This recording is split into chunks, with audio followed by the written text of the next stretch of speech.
Captain Max Rodriguez of the Earth Vessel Tenacity had seen some weird stuff in his 12 years of space exploration. Black holes that sang in D minor. Plants that told jokes. Even that space station in the Orion sector where everything was inexplicably sticky. But nothing had prepared him for the look of absolute horror on Ambassador Glicknax's face when Max had casually disinfected the small cut on his thumb.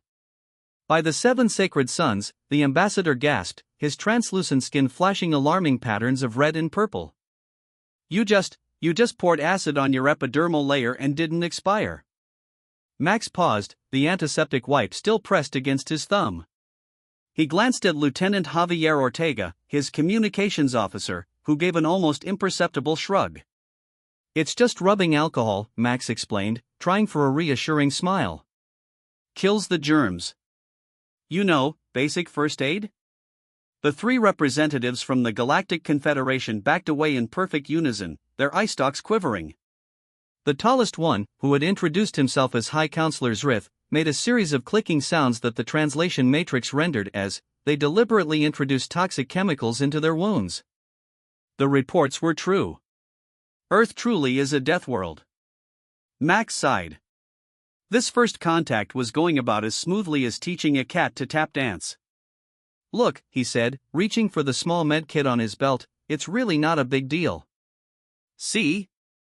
I'm just going to put on a healing patch and... "No!" shrieked all 3 aliens simultaneously, with such force that the conference room's lights flickered. Too late. Max had already slapped the small med patch onto his cut. What happened next would change the course of galactic history forever, though at that moment, Max was mainly concerned with why 3 important diplomatic representatives were now writhing on the floor, making sounds like deflating balloons filled with marbles.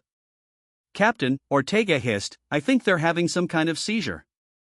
I can see that, Lieutenant, Max snapped, tapping his comm bridge, get Dr. Frost down to conference room B immediately. Our new friends are having some kind of medical emergency. Dr. Eleanor Frost arrived 90 seconds later, her perpetually unimpressed expression firmly in place. She took one look at the aliens, now huddled in the corner whimpering, then at Max's bandaged thumb, and said flatly, What did you do? Nothing. I just put on a med patch. Show me, she demanded, holding out her hand for the medkit. As Max passed it over, High Counselor Zrith found his voice. The human has deployed regenerative technology on himself. Without proper containment protocols. Without regulatory approval. Right in front of us. Dr. Frost raised one eyebrow, which Max knew from experience was her equivalent of screaming in confusion. It's a standard issue healing patch, she said. Antibacterial, mild analgesic, synthetic growth factors to speed up clotting. Basic stuff we've had for decades. Ambassador Glicknax had somehow managed to squeeze his gelatinous body partway behind a potted plant. Growth factors? You mean, you force your cells to replicate? At will? And you carry this technology casually? Dr. Frost looked at Max. Max looked at Ortega. Ortega looked like he wished he'd chosen a different career. Well, yeah, Max said. Our bodies do that anyway. The patch just speeds it up a bit. What followed was 6 hours of the most bizarre diplomatic negotiations any human had ever participated in. The Galactic Confederation representatives, once coaxed out from behind various pieces of furniture, demanded to see the regenerative technology in more detail. When Dr. Frost pulled up basic medical texts on human cellular regeneration, the aliens required 3 separate breaks to, as they put it, recalibrate their concept of existential horror. By hour 4, Max's patience was wearing thin. Look, I'm still not getting why this is such a big deal, he said, as Zrith recovered from another fainting spell. Don't your species heal from injuries? Of course, Glicknax said, sounding offended. Over proper, civilized timeframes. Minor wounds heal within a standard lunar cycle. Major trauma might require a full solar revolution, with appropriate ceremonial observances. A year? Dr. Frost said incredulously. You take a year to heal from major injuries? To do otherwise would be obscene, Zrith said primly. One must honor the sanctity of cellular integrity. To force rapid division, as your barbaric species does, is, well, frankly, it's pornographic. Max rubbed his temples. So let me get this straight. Humans heal too fast for your comfort. It is not merely discomfort, Captain, the third alien, who had been introduced as security attaché Plek, spoke up. What you casually demonstrate is, by Confederation law, a Class 1 restricted biological weapon. There was a beat of silence. Our ability to heal, Dr. Frost said slowly, is classified as a weapon? Of course, all three aliens replied in perfect unison. Max had that feeling again, the one he got right before missions went spectacularly sideways. Why, exactly? The aliens exchanged glances. Finally, Zrith spoke. Because, Captain, the compounds your species produces to repair damage are catastrophically reactive with most standard energy-based weapons systems. They create a cascading effect that we call, well, the closest translation would be exponential regenerative overload.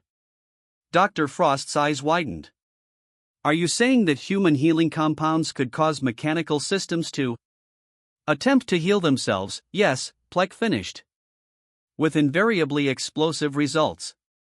Max looked down at his thumb, with its small, innocent med patch. So you're telling me that this little bandage is basically a weapon of mass destruction? Precisely, Zrith said. Which is why Earth's application to join the Galactic Confederation will be declined, effective immediately.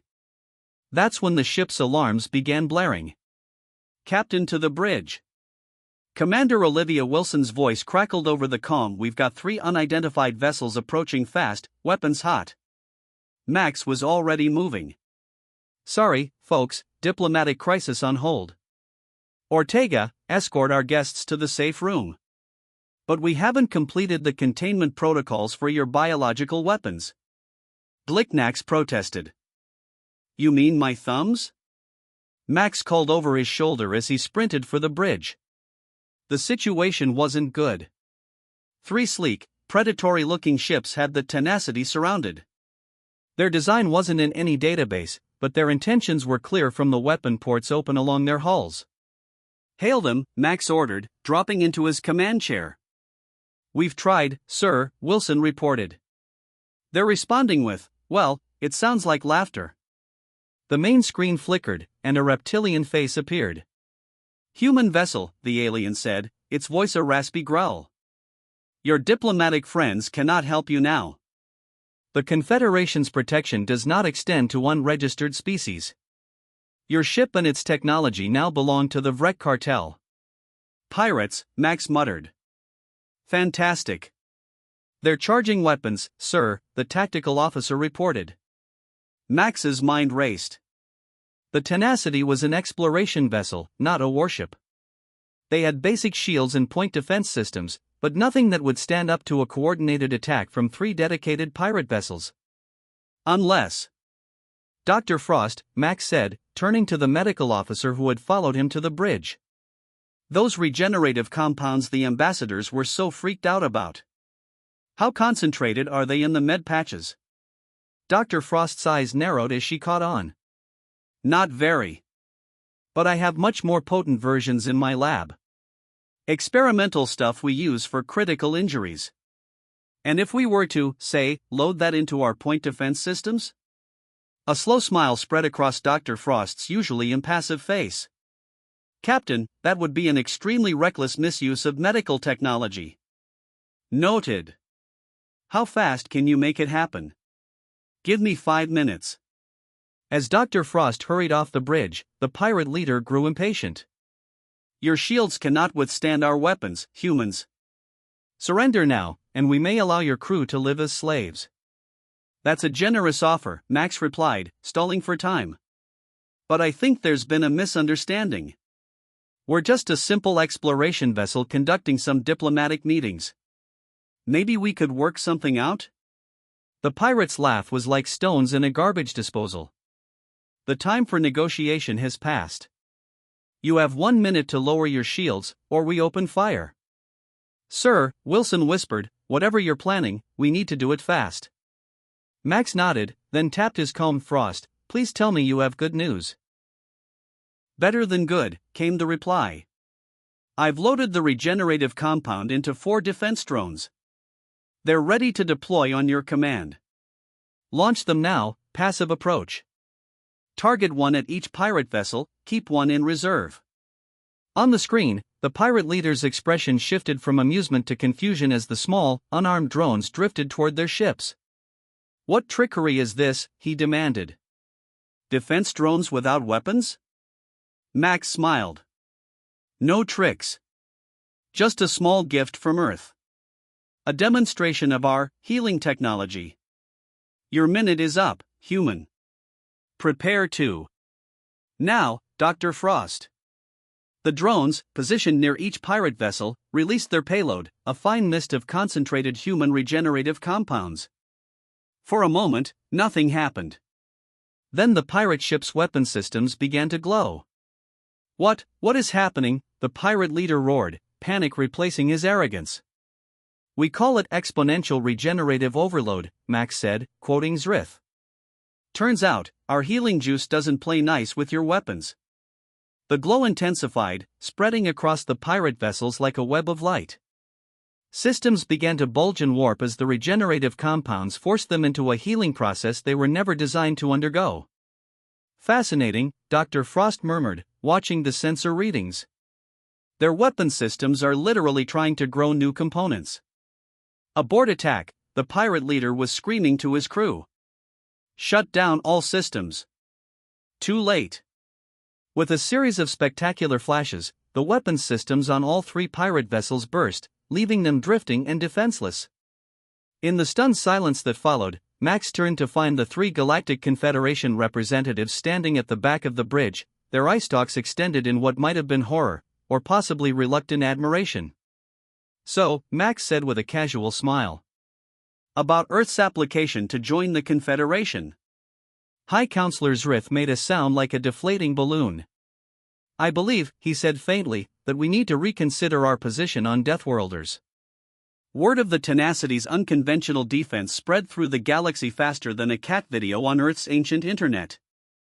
The Galactic Confederation, after several emergency sessions that involved a lot of tentacle waving and at least one diplomatic incident involving a spilled ceremonial beverage, officially recognized Earth as a protected species of concerning biological capabilities. This diplomatic designation, Max discovered, was essentially galactic code for too weird and scary to mess with, but useful to have around. So we're basically the galaxy's equivalent of that slightly unhinged friend everyone has, Max said, reviewing the official documentation. The one who might show up to a dinner party with a flamethrower, but you still invite them because they bring good wine. Dr. Frost, who was cataloging various human biological compounds at the Confederation's insistence, didn't look up from her work. More like the friend who can survive drinking drain cleaner and then accidentally teaches everyone else how to make bombs from it. Charming analogy, Doctor. But their newfound notoriety came with complications. Not everyone in the galaxy was thrilled about humans and their regenerative abominations. Chief among these was Admiral Krozak of the Hegemony, a militaristic alliance that viewed the Confederation as soft and weak.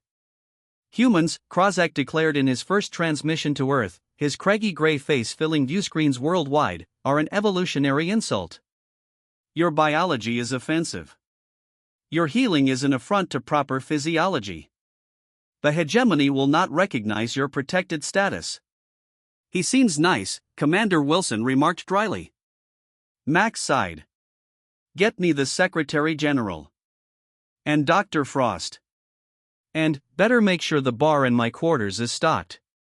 I have a feeling we're going to need it. What followed was 6 months of frantic preparation. The Hegemony, unlike the pirate vessels, would not be caught off guard by simple healing compounds. Earth needed to escalate. Enter Dexter Dex Hammond, the Tenacity's chief engineer, a man whose brilliance was matched only by his inability to match his socks. So, Dex said, pacing the lab with manic energy, we know human regenerative compounds cause alien tech to freak out and try to heal itself, right? But what if we go bigger? Dr. Frost arched an eyebrow. Define bigger. I'm talking skin cells, hair follicles, sweat, tears, mucus. Please stop listing bodily fluids, Max interrupted. Each with different properties. Dex continued, undeterred. What if we created specialized delivery systems for each? Targeted applications. And thus Resilience Tech was born, though several test subjects would later argue it should have been named Oh God Why Tech. The first test nearly vaporized an abandoned space station. The second test made said space station grow what looked disturbingly like human hair. The third test was deemed successful only because the explosion was containable and the hallucinations experienced by the test crew lasted nearly 72 hours. I'd call this progress, Dex declared, watching the space station's new hair wave gently in the solar wind. Dr. Frost made a note in her tablet. We're definitely weaponizing something. I'm just not entirely sure it's resilience. They had just finalized the first functional prototypes when Admiral Krozak made good on his threats. A Hegemony battle fleet appeared at the edge of the solar system, 50 ships strong. You were given fair warning, the Admiral's transmission boomed. Now witness the consequence of your biological heresy. Earth's United Defense Fleet, hastily assembled from retrofitted vessels, looked pitifully small in comparison. But each had been equipped with what Dex cheerfully called humanity's greatest hits. Remember, Max told the assembled fleet commanders, targeted application. Hair extract for their navigation systems, it'll grow wild and tangle everything up. Skin cells for hull integrity, they'll start growing new layers until the ships can't maneuver. And whatever you do, do not use the tear compound unless absolutely necessary. Why? Asked one commander. Max and Dr. Frost exchanged glances. Let's just say it makes things emotionally unstable, Max replied carefully, remembering how the test drone had started playing sad music and attempting to write poetry. The battle began conventionally enough, with the Hegemony fleet advancing in perfect formation, their superior firepower evident. Their first volley took out 3 Earth vessels before the human fleet could respond. Deploy primary countermeasures, Max ordered from the Tenacity, now serving as Earth's flagship. The human vessels launched their specialized drones, each carrying a different human biological compound. The Hegemony ships, prepared for conventional warfare, had no defenses against what was essentially weaponized dandruff. The results were spectacular and deeply disturbing. Hegemony navigation systems, exposed to human hair extract, began growing tangles of wire that twisted like actual hair, sending ships veering off course. Hull plating, hit with skin cell compound, started developing layers of metal skin that grew so thick some vessels could no longer move. Communication arrays exposed to saliva compound began, for lack of a better description, drooling electromagnetic radiation. This is both the most brilliant and most disgusting thing we've ever done, Commander Wilson observed, watching the chaos unfold. Admiral Krozak, his flagship relatively unscathed, was apoplectic. What abomination is this? He roared over an open channel. You dare use your Death World biology as a weapon? Actually, Max replied calmly, we're technically using it as medicine. It's not our fault your ships are having an allergic reaction. All vessels.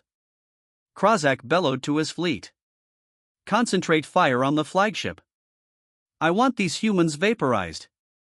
The remaining functional Hegemony vessels turned toward the Tenacity, weapons charging. Sir, Wilson said quietly, I think it's time for the tears. Max nodded grimly.